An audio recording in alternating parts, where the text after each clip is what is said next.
Hey everybody, good afternoon. Greetings from my dog and I.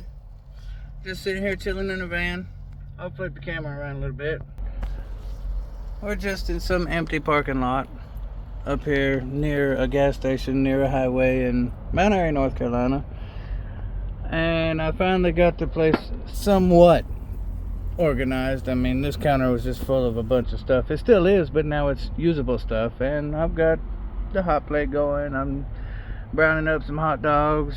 Ooh, that's gonna be good on it. But I'm thinking about some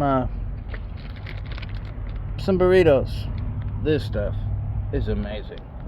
I mean, I was eating handfuls of it yesterday, but anyway, I got my shotgun shell Christmas lights up, and I got things placed better-ish.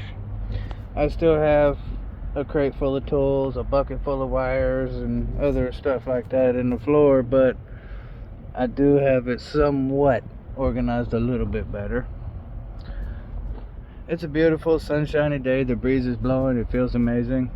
It's like 83 degrees outside, but with the breeze it just feels beautiful, especially in the shade like this. Anyway, just another video saying, hey, here's what I'm doing, just in case anybody cares. Anyway, I'm gonna keep on with this, and I hope everyone has a wonderful afternoon. Until next time, happy trails.